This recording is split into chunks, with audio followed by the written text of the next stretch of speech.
Naniniwala ang ilang legal experts na mabigat ang naging testimonya ni Ruby Tuason kaugnay sa pork barrel scam. May news to go si Ivan Mayrina. The whole truth and nothing but the truth in this proceeding. Kindly nod your head. Thank you. Inabangan ang pag-upo ni Ruby Tuason sa witness stand ng Senate Blue Ribbon Committee. Nauna na kasing sinabi ni Justice Secretary Laila De Lima na kumbaga sa basketball, slam dunk ang magiging testimonya ni Tuason.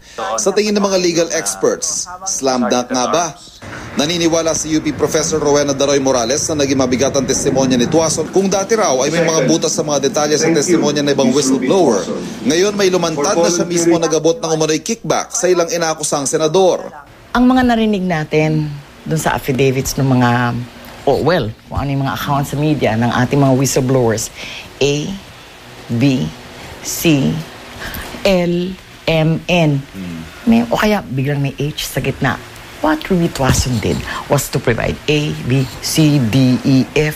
Yes, ibig sabihin ng personal knowledge, nakita, naamoy, nalasahan, narinig, nahawakan. In other words, alam mo, hindi base sa akala, ang rinig ko. Todo puri si Senadora Miriam Defensor Santiago kay Tuason bilang saksi. At hindi nga lang daw slam dunk, kundi bullseye ang tingin niya sa testimonya ni Tuason. You're an eyewitness. That is, in the words of the Secretary of Justice, slam dunk evidence. Or, in my own words, that is bullseye. Malakas din ang tingin ni Ateneo School of Government Dean Antonio Lavinia sa kredibilidad ni Tuason bilang isang testigo.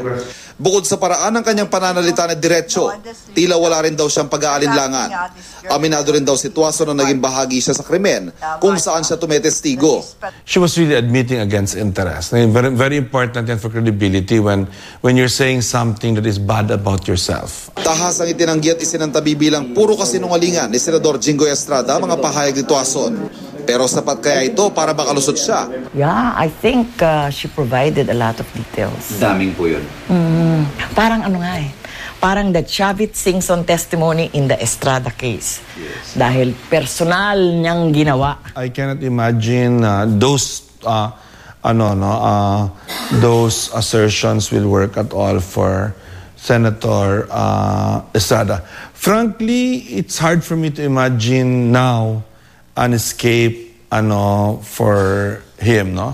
For Senator Enrile, though, it's another thing because she never implicated Senator Enrile directly, except by another presumption, as she herself admitted. Ivan Mayrina, GMA News.